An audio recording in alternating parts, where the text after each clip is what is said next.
बच्चों, कैसे हो? उम्मीद है कि आप ठीक होंगे। आज बच्चों हम अपनी गज़ल नंबर 4 के शेर नंबर 1 की तशरीह करेंगे। बच्चों, ये गज़ल का पैटर्न है। इसमें आपने सबसे पहले आपने शेर लिखना है। शेर है बेटा, लगता नहीं दिल मेरा उजड़े दियार में, किसकी बनी है आलमे नापायदार में। बच्चों, ये गज़ल का मतला है, यानी कि गज़ल का पहला शेर है।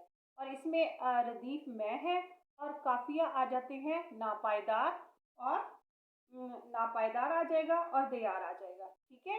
अब आ जाता है सिनफे अदब। सिनफे अदब हमारी है गज़ल। शायर का नाम है बहादुर शाह जफर। मफहूम बच्चों इसका इस शेर का ये है कि इस वीरान दुनिया से मुझे नफरत हो गई है। शायर कहते हैं कि ये जो दुनिया है इससे मुझे नफरत हो गई है। आखिर कौन इस फानी जहान में मुस्तकिल रहा है, यानी इस फानी दुनिया में कोई भी मुस्तकिल नहीं रहा। आखिर सबको यहाँ से चले जाना है। जी बच्चों, अब हम आ जाते हैं उसके बाद हम तशरीह की तरफ आएंगे। इस शेर में शायर बहादुर शाह जफर इस तरह से बयान करते हैं कि ये गज़ल जो है पूरी ज़िंदगी के फ़ानी होने का जिक्र किया गया है। यानी कि इस गज़ल में शायर ज़िंदगी के फ़ानी होने का जिक्र कर रहे हैं। जैसा कि आप जानते हैं, बहादुर शाह जफर मुगलिया ख़ानदान के आखिरी बादशाह थे। 1857 के इनकलाब में अंग्रेज़ों ने दिल्ली पर कब्जा किया और मुगलिया ख़ानदान की हुकूमत किला मौला तक महदूद होकर रह गई। दिल्ली की रौनकें बर्बाद होगी। दिल्ली से जो इल्म और शेर का मरकज़ था की महफिलें ख़त्म हो गई। बहुत से शोरा ने लखनऊ का रुख किया। बहादुर शाह जफर भी इल्म और अदब की मजालिस में हिस्सा लेते थे। शहरों और बस्तियों के उजड़ने के बाद इन्हें जिंदगी के इक़्तिदार पर एतबार ना रहा।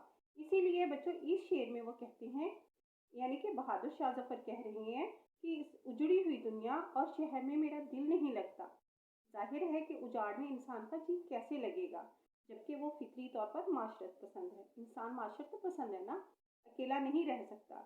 तन्हाई और वीरानों में इसका दिल कैसे लगेगा। दुनिया की वीरानी या आबादी भी एक इजाफी बात है। जो जिसके अपने दिल की नगरी आबाद हो, इसे दुनिया जहान खूबसूरत नजर आता है, आबाद नजर आता है। और जिसकी दिल की नगरी ही उजड़ चुकी हो, इसे दुनिया की रौनकों में भी बेरौनकी ही नजर आएगी। आप आ जाते हैं इस शेर के दूसरे मिसरे की तरफ। दूसरे मिसरे में शायद दिल को तसल्ली देने के लिए कहते हैं, यानी कि वो खुद को तसल्ली दे रहे हैं कि ये दुनिया ही ऐसी जगह है जहाँ किस्मत किसी का साथ नहीं देती, किसी को भी हस्बे मंशा नहीं मिलता। ये दुनिया फानी है और इसमें मौजूद तमाम चीज़ें भी फानी हैं। इसलिए दुनिया में क़याम भी आर्जी है और वक्त मुकर्ररा पर हर किसी को यहाँ से चले जाना है।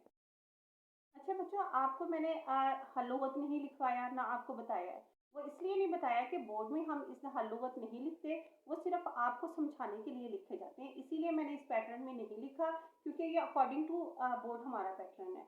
लेकिन आपको मायने समझ आएंगे तो आप अच्छे से तशरीह कर सकेंगे। इसलिए आप ऐसा करें कि इस शेर के जो मुश्किल अल्फाज हैं उनको आप लिख लें, अंडरलाइन कर लें। सबसे पहले लफ्ज़ है बच्चों उजड़ना। ठीक है।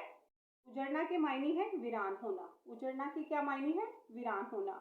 उसके बाद है बच्चों दियार। दियार का मायने होता है मुल्क या शहर या इलाका।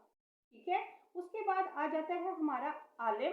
आलम आलम का मतलब होता है दुनिया। आलम का मानी क्या होता है? दुनिया। जी, उसके बाद लफ्ज़ से आ जाता है हमारे पास नापायदार। नापायदार के मायने क्या है? आरजी।